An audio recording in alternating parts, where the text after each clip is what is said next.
আসসালামু আলাইকুম। দুপুর 2:55 আজ শনিবার। বাংলাদেশ বেতার কক্সবাজার স্থানীয় খবরে স্বাগত জানাচ্ছি রাসেল। কক্সবাজার শহরে জলাবদ্ধতা নিরসনের 4 করণীয় নির্ধারণ করেছে কক্সবাজার পৌর পরিষদ। আজ বেলা 11টায় পৌরসভা কার্যালয়ের সম্মেলন কক্ষে মেয়র মাহবুবুর রহমান চৌধুরীর সভাপতিত্বে এক জরুরি সভায় সম্ভাব্য কারণগুলো চিহ্নিত করে পদক্ষেপ নেওয়ার সিদ্ধান্ত হয়। সভায় পাহাড় কাটা, ড্রেনের অবৈধ ব্যবস্থাপনা, বাসাবাড়ির ময়লা ড্রেনে ফেলা ও অপরিকল্পিত উন্নয়ন চিহ্নিত করা হয়। মেয়র মাহবুবুর রহমান চৌধুরী বলেন, সংশ্লিষ্ট সব দপ্তরের সমন্বয়ে জলাবদ্ধতা নিরসনে উদ্যোগ নেওয়া জরুরি। পাশাপাশি জনসচেতনতা বাড়াতে হবে, তাহলেই পর্যটন শহরের দুর্ভোগ লাঘব সম্ভব। মেয়র বলেন, সমস্যার মূল কারণ হলো পাহাড় কাটা। দ্রুত সময়ের মধ্যে পাহাড় কাটা বন্ধ করতে হবে। আমরা পরিবেশ এবং সংশ্লিষ্ট সবাইকে আমরা ইতিমধ্যে চিঠি দেওয়ার সিদ্ধান্ত নিয়েছি এবং জেলা প্রশাসনের সহযোগিতা কামনা করছি এবং পুলিশ প্রশাসনের সহযোগিতা কামনা করছি। পাশাপাশি আরেকটা বিষয়, ড্রেনে ময়লা ফেলার কারণে পানি প্রতিবন্ধকতা সৃষ্টি হচ্ছে, পানি প্রতিবন্ধক সৃষ্টি হচ্ছে। এর থেকে উত্তরের জন্য কক্সবাজার পৌরসভা কয়েকটি প্রস্তাব গ্রহণ করেছে, সেগুলো আমরা কালকে থেকে আমরা আমাদের কার্যক্রম শুরু করব। তার মধ্যে আমরা ড্রেন যেগুলো দখল করা আছে, অবৈধ স্থাপনা আছে, এগুলো আমরা উচ্ছেদ করব। বিশেষ করে আমাদের মুরুংছড়া ড্রেনটা হবে। সভায় পৌরসভার প্রধান নির্বাহী কর্মকর্তা AKM তারিকুল আলম, নির্বাহী প্রকৌশলী পরাক্রম চাকমা, প্যানেল মেয়র সালাউদ্দিন সেতু, হেলাল উদ্দিন কবির, শাহেন আক্তার পাখি সহ পৌর কাউন্সিলর ও পৌরসভার বিভিন্ন বিভাগের কর্মকর্তারা উপস্থিত ছিলেন। মহেশখালীতে সাইবার বুলিং ও কিশোর গ্যাং নিয়ন্ত্রণে করণীয় বিষয়ে সেমিনার অনুষ্ঠিত হয়েছে। মাল্টিপার্টি অ্যাডভোকেসি ফোরাম কক্সবাজারের আয়োজনে আজ সকালে উপজেলা পরিষদ মিলনায়তনে অনুষ্ঠিত এ সেমিনারে প্রধান অতিথি হিসাবে উপস্থিত ছিলেন মহেশখালী কুতুবদিয়া আসনের সংসদ সদস্য আশিকুল্লাহ রফিক। মাল্টিপার্টি অ্যাডভোকেসি ফোরামের MAF জেলা সভাপতি রেজাউল করিমের সভাপতিত্বে অনুষ্ঠিত সেমিনারে অন্যান্যদের মধ্যে উপস্থিত ছিলেন উপজেলার সহকারী কমিশনার ভূমি তাজবির হোসেন, মহেশখালী থানার পরিদর্শক তদন্ত তাজউদ্দিন, জেলা MAF এর সাধারণ সম্পাদক ইউসুফ বদরি ও কক্সবাজার সদর উপজেলা পরিষদের মহিলা ভাইস চেয়ারম্যান অধ্যাপক রোমেন আক্তার সহ বিভিন্ন শ্রেণী পেশার প্রতিনিধি। সেমিনারে বক্তারা সাইবার বুলিং ও কিশোর গ্যাং নিয়ন্ত্রণে করণীয় বিষয়ে গুরুত্বপূর্ণ আলোচনা করেন। উখিয়ায় রোহিঙ্গা ক্যাম্পে পানিতে ডুবে ইমাম উদ্দিন নামে এক শিশুর মৃত্যু হয়েছে।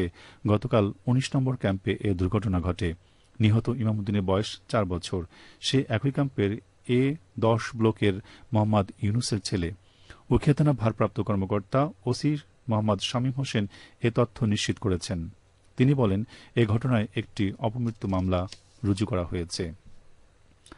টেকনাফে পুরোদমে আমনের আবাদ শুরু হয়েছে। কৃষকরা আমনের চারা রোপণে ব্যস্ত সময় পার করছে। কৃষকরা জানান, চলতি আমন মৌসুমে সনাতন পদ্ধতি বাদ দিয়ে আধুনিক পদ্ধতিতে চাষ হচ্ছে অধিকাংশ জমিতে। কৃষি অধিদপ্তর কৃষকদের বিনামূল্যে বীজ, সার, কীটনাশক, ঔষধ ও প্রশিক্ষণ প্রদান করছে। উপজেলা কৃষি কর্মকর্তা মোহাম্মদ জাকিরুল ইসলাম জানান, এবছর উপজেলায় 8,520 হেক্টর জমিতে আমন চাষের লক্ষ্যমাত্রা নির্ধারণ করা হয়েছে। অধিক ফলনের জন্য চাষিদের সরকারিভাবে বিভিন্ন সুযোগ সুবিধা প্রদান করা হয়েছে। আজ দুপুর 12টা হতে আগামীকাল দুপুর 12টা পর্যন্ত কক্সবাজার ও পার্শ্ববর্তী এলাকাসমূহের জন্য আবহাওয়ার পূর্বাভাসে বলা হয়েছে, আকাশ অস্থায়ীভাবে মেঘলা সহ মেঘাচ্ছন্ন থাকতে পারে। সেই সাথে অধিকাংশ জায়গায় অস্থায়ীভাবে দমকা অথবা ঝোড়ো হাওয়া সহ বৃষ্টি অথবা বজ্রসহ বৃষ্টি হতে পারে। বাতাস দক্ষিণ দক্ষিণ পশ্চিম দিক হতে ঘণ্টায় 8 থেকে 16 কিলোমিটার বেগে প্রবাহিত হতে পারে। সেই সাথে অস্থায়ীভাবে দমকা সহ দক্ষিণ দক্ষিণ পূর্ব দিক হতে ঘণ্টায় 30 থেকে 40 কিলোমিটার বা তারও অধিক বেগে প্রবাহিত হতে পারে। কক্সবাজার সমুদ্র বন্দরের জন্য কোনো সতর্ক সংকেত নেই। আগামী 24 ঘণ্টায় দিন ও রাতের তাপমাত্রার সামান্য বৃদ্ধি পেতে পারে। আজ সূর্যাস্ত যাবে সন্ধ্যা 6:38। আগামীকাল সূর্যোদয় হবে ভোর 5:18। আজকের সর্বনিম্ন তাপমাত্রা ছিল 25 ডিগ্রি সেলসিয়াস এবং সর্বোচ্চ তাপমাত্রা ছিল 30.5 ডিগ্রি সেলসিয়াস। এখন জানিয়ে দিচ্ছি বাঁকখালী নদীর মোহনা ও সংলগ্ন এলাকায় সামুদ্রিক জোয়ার ভাটার সময়সূচি। জোয়ার শুরু হবে সকাল 8:57, চলবে বিকাল 3:10 পর্যন্ত। ভাটা শুরু হয়েছে বিকাল 3:10, চলবে রাত 9:30 পর্যন্ত। পুনরায় জোয়ার শুরু হবে রাত 9:30, চলবে রাত 3:38 পর্যন্ত। পরবর্তী ভাটা শুরু হবে রাত 3:38, চলবে আগামীকাল সকাল 9:47 পর্যন্ত।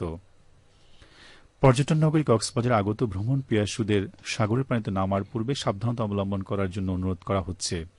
যারা সাঁতার দক্ষ নন তাদের পানিতে বেশি দূর যাওয়া উচিত নয়। ভাটার সময় স্রোতের সাগরমুখী টান প্রবল হওয়ায় সাগরের গভীরে ভেসে যাওয়া এমনকি প্রাণহানির আশঙ্কা থাকে। সেই সাথে পর্যটকদের স্বাস্থ্যবিধি মেনে চলার পরামর্শ দেওয়া হচ্ছে। খবর শেষ হল। আমাদের পরবর্তী খবর প্রচারিত হবে আগামীকাল সকাল 9:25।